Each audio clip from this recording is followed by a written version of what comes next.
ang Rasul sallallahu alaihi wasallam, bago niya tinupad o ipinag-utos sa kanyang mga sahaba ang tinatawag na hijra. Ang hijra, ito po ay ang paglikas ng mga mananampalataya mula sa Makkah tungo sa Madina. Ang Madina, bago pa dumating ang Rasul sallallahu alaihi wasallam, ang pangalan ng lugar na ito ay Yathrib. Yathrib na meron dalawang malaking grupo o malaking tribo na kung tawagin ay ang Aus at Khazraj. Dalawang malaking tribo na meron ng dekadang panahon na sila ay magkaaway. Mas ginagamit pa natin sa ating modernong panahon dito na meron silang redo. Taon-taon maraming namamatay sa magkabilang panig. Matindi at malaki ang kanilang hidwaan. Dalawang malaking tribo, Aus, Khazraj. At nang dumating ang Rasul sallallahu alaihi wasallam, nang siya ay naghahanap ng mga grupo na kung saan ay susuportahan ng Islam, yan ang ginawa ng Rasul sallallahu alaihi wasallam. Umiikot siya sa mga lugar na kung sino ang magbibigay ng suporta sa pananampalatayang Islam. At nang kausapin niya ang dalawang tribong ito, sabi ng Rasul sallallahu alaihi wasallam, pipiliin ni Allah subhanahu wa ta'ala na ang mga Muslimin mananampalataya ay maghijra sa inyo kung kayo ay magkakasundo.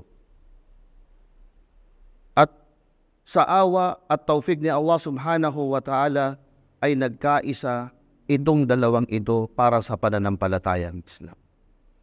Ito ang mga unang misyon ng Rasul sallallahu alaihi wasallam bago pa man dumating ang napakaraming yugto ng pag-establisha ng tinatawag nating kaharian o tinatawag nating pamumuno ng Islam, tinatawag nating gobyerno ng Islam, ay ang unang-unang ginawa ng Rasul sallallahu alaihi wasallam ay ang pagtibayin ang pagkakaisa ng mga Muslimin.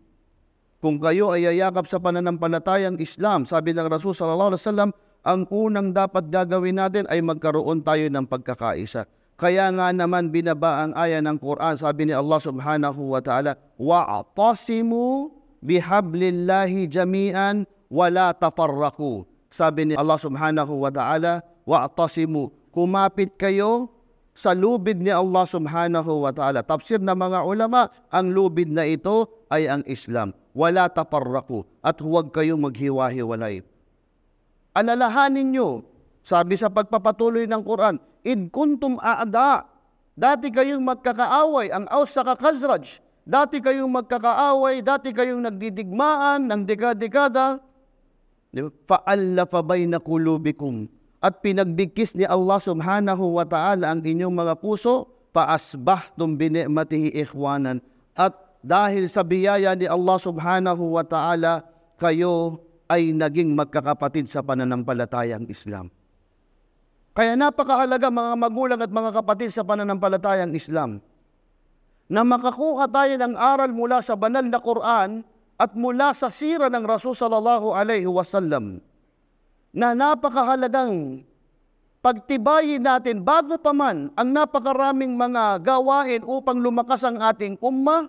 Ang unang-unang ginawa ng Rasul sallallahu alaihi wasallam ay pinagbigkis niya ito. Pinatatag niya ang pagkakaisa ng mga Muslimin. Pinatatag niya ang pagkakaisa ng mga sumasampalataya, na ang iba dito ay mga dati pang magkakaaway.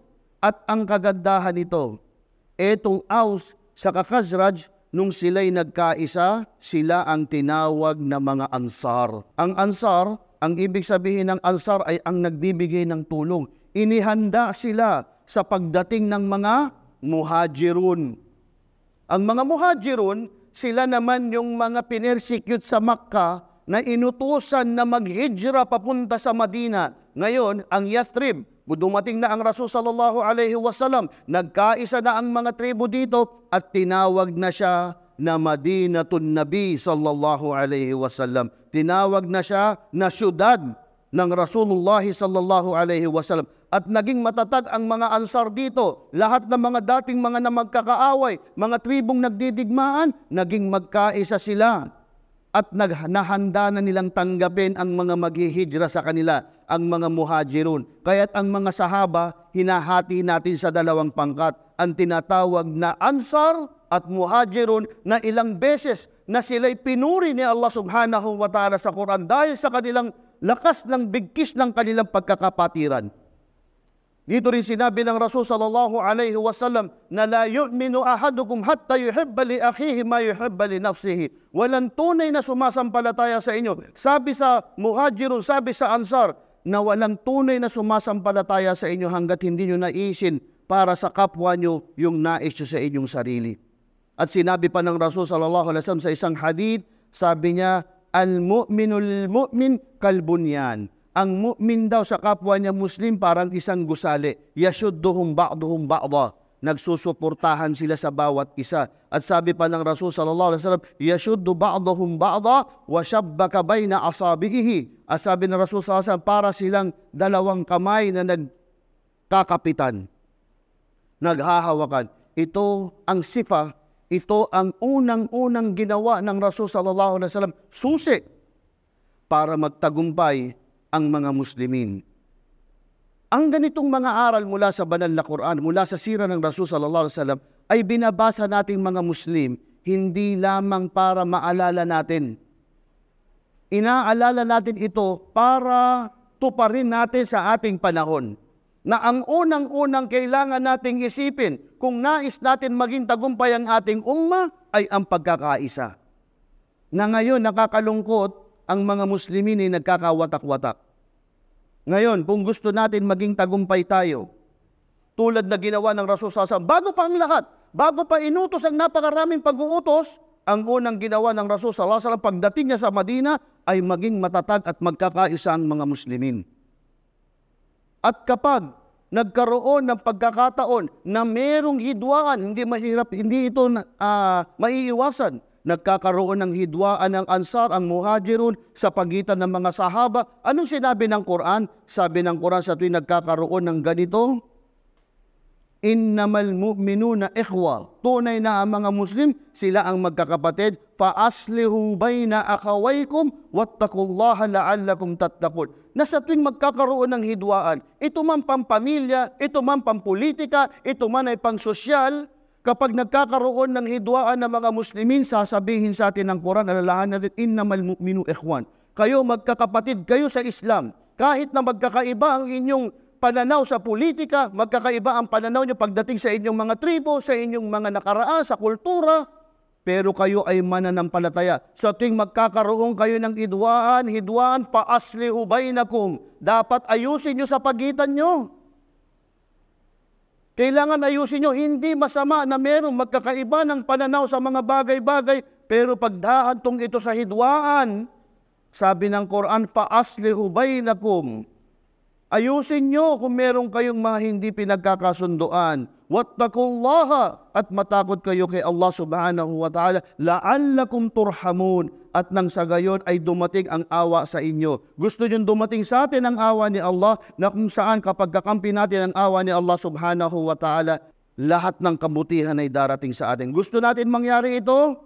Magkaisa tayo, at sa tuwing magkakaroon ng hidwaan sa pagitan ng mga Muslimin, fa aslihu bayna akhawaykum. Magbati kayo, magkaroon kayo ng pagkakasunduan, pag-usapan nyo ang inyong mga problema, nang sa gayon makuha at makamit natin ang tagumpay pinapangako sa atin ni Allah subhanahu wa ta'ala. Mga magulang at mga kapatid sa pananampalatayang Islam, nawa ay ibilang ni Allah ang ating umma sa panahon natin ngayon na magkaroon ng pagkakaisa ang mga Muslimin. Iduan natin kay Allah subhanahu wa ta'ala na ilagay sa puso natin na ang mga Muslim ay magkakaisa, lalo na sa mga Muslim na nasa lugar na kung saan tayo ay minorya, tayo ay kaunti, tayo ay hindi nasa kapangyarihan, tayo ay dinidiscriminate. Dapat sa mga pagkakataong ito, kinakailangan na tayo magkaisa sa kabila ng meron tayong mga pagkakaiba, mga pananaw. Huwag natin hayaan na manaig pa rin bandang huli na tayo ay mga Muslim at lahat tayo ay naniniwala kay Allah subhanahu wa ta'ala.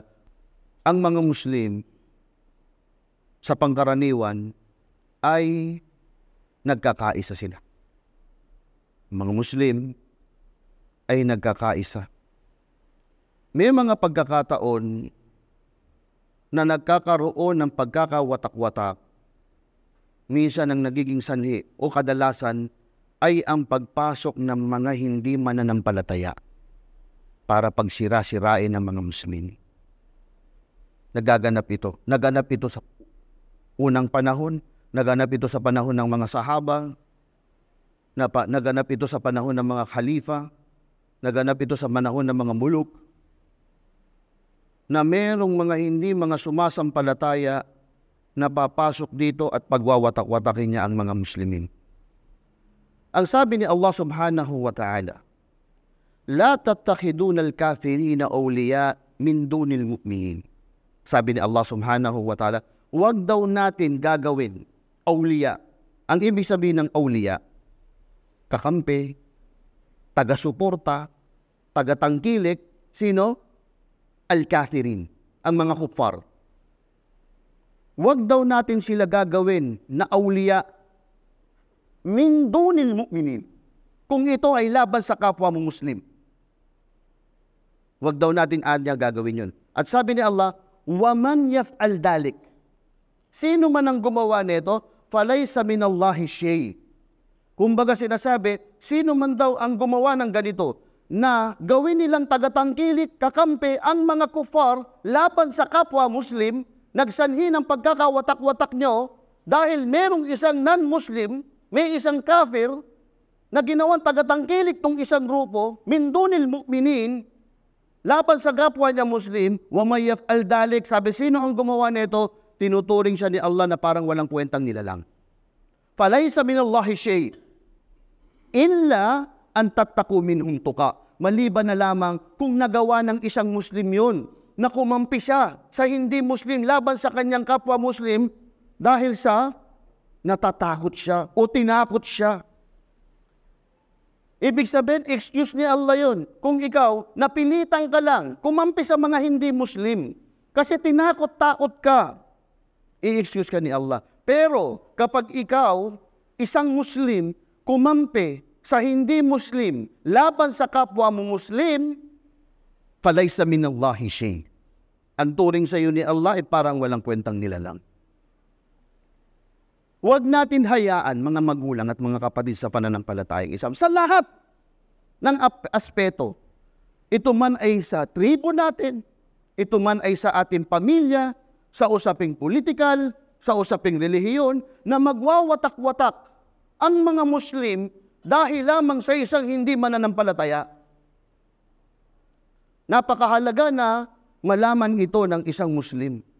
Lalo sa atin na gusto tayong sirain ng mga hindi mga mananampalataya sa pamamagitan ng pagwawatak-watak sa ating mga Muslim.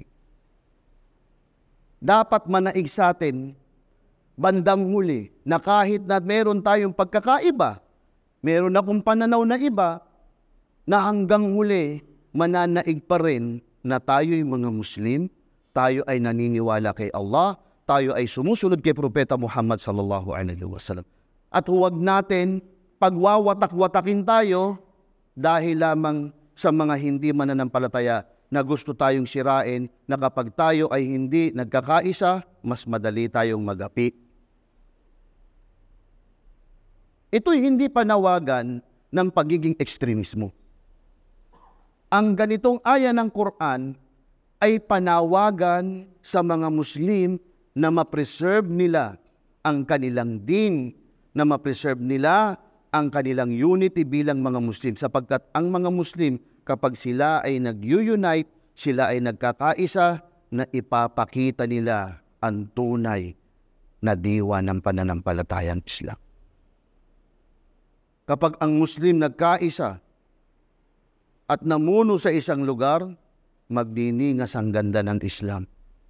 Pero kapag ang isa nagsimulang isaalang-alang ang kanyang relihiyon para lamang sa makamundong bagay, dito nagkakaroon ng pagkasira. Magpapupog tayo kay Allah subhanahu wa ta'ala laban sa kasamaan, na magkaroon tayo ng desire para dito sa dunya lang at makalimutan natin na tayo mga Muslim. Sapagkat sabi ni Allah subhanahu wa ta'ala, wa in tatawallaw yastabdil qauman ghayrukum thumma la yakulu amthalakum. Kung tayo ay hindi susunod kay Allah subhanahu wa ta'ala tatanggi, yastabdil qauman ghayrakum. Papalitan tayo ni Allah subhanahu wa ta'ala, thumma la yakunu amthalakum. At yung ipapalit sa atin ay hindi nating katulad. Aalisin tayo ni Allah dyan, may ipapalit na iba, at makikita natin na mas mahal sila ni Allah. Makikita natin na mas maganda yung ginawa nila. Mas naging matatag sila sa kanilang din. At makikita natin yun. Papayag ba tayo na tayo ipapalitan ni Allah subhanahu wa ta'ala? O mananatili tayo na uunahin natin ang ating relihiyon at uunahin natin ang pagkakaisa ng mga Muslim? Sabi pa ni Allah subhanahu wa ta'ala, ati'u Allah wa ati'u Rasulah wa la tanaza'u fatafshalu wa tadhab rihukum. Sabi ni Allah, sundin nyo si Allah at sundin nyo ang kanyang sugo na si Propeta Muhammad sallallahu alaihi wasallam, wa la tanaza'u, at huwag kayong magkagulo-gulo. Niza, huwag kayong mag-away-away sa mga bagay na walang kwenta. Fatafshalu, at tunay nga na magagapi kayo. At hindi lang yun, kapag nagtalo-talo at nagkagulo-gulo tayo, matatalo tayo, magagapi tayo, watadhab rihukum, at aalis, mawawala ang dignidad nyo at honor nyo bilang mga murot, bilang mga Muslim. Mawawala ito. Aalisin ni Allah ang ating izza, dignidad, honor ng mga Muslimin. Kailan? Kapag nagkalabo-labo tayo, tayo nag-aaway, nagdi-divide tayo, nahahati tayo sa ngalan ng mga kufar. Fatafshalu, tunay na magagapi kayo. Watadhab rihukum, at mawawala ang inyong mga dignidad, mawawala ang ating honor. At dito, kadugtong ng aya, sabi ni Allah subhanahu wa ta'ala, wasbiru, sa kanya sinabing magsabar kayo. Pag may hindi pagkakasunduan na maliit sa kapwa Muslim, wasbiru, pagsabaran nyo kapwa nyo Muslim. At sabi pa, inna Allaha ma'asabirin, tunay na kasama ni Allah ang nagsasabar. Kailan sinabi ni Allah na magsabar tayo? Kailan sinabi ni Allah na tayo'y kasama ni Allah subhanahu wa ta'ala kapag tayo nagsasabar? Hindi sa mga kalamidad. Sinabi niya yun na huwag kayong mag-away-away mga Muslim. Magsabar kayo sa bawat isa nyo. Pag Muslim, medyo pasensyahan mo. Pahabain mo yung pasensya mo kapag ang nakakausap mo kapwa Muslim mo. Yun ang sabi ni Allah, at kasama niyo ako kapag ganun ang inyong attitude. Kapag kapwa mo Muslim, mahaba ang pasensya mo, pinagpapasensyahan mo siya, sabi ni Allah, inna Allaha ma'asabirin, kasama mo ako. Pero kapag Muslim ang gumawa, galit ka kagad. Pag samantalang pagkufar, ang haba-haba ng iyong pasensya, pag hindi Muslim, hindi ito ang sipa na sinasabi ni Allah. Pag Muslim, habaan natin. Pag-isipan natin ng mabuti. Nagsabi ng ganun si brother, baka ganun yun. Hindi siguro yan ang ibig niya sabihin, linawin natin. Faaslihu bayna akhawaykum, ayusin natin. Ganun ang pagkapwa Muslim. Mas mahaba ang pasensya mo, mas mabuti ang iniisip mo lagi. At wallahi al-azim, darating ang tagumpay. Hindi masisira ang pagkakaisa. Kapag ganyan natin tignan ang kapwa natin Muslim. Kahit na nasa kabilang panig siya, sinasabi natin kahit sa panahon ng mga sahaba, mga khalifa, nahahati ang mga Muslim. Meron pananaw na ganito sa politika, meron sa relihiyon, pero pagdating sa wallahi al-azim, nag-jihad. May panahon sa sira na kapwa sahaba nag-aaway. Kapwa sahaba. Pero pag oras ng sala, nasa isang soft sila. Nasa isang soft, nasa isang musalla sila. Pwede yun, na may iba kong pananaw, may iba kayong pananaw, may ibang pananaw mga brothers natin, sa maraming usapin. Pero at the end of the day, pag nagsasala tayo, pag nagjujum'a tayo, pag nagraramadan tayo, iisa tayong Muslim. pinagbigkis ni Allah subhanahu wa ta'ala mga puso ng mga Muslim.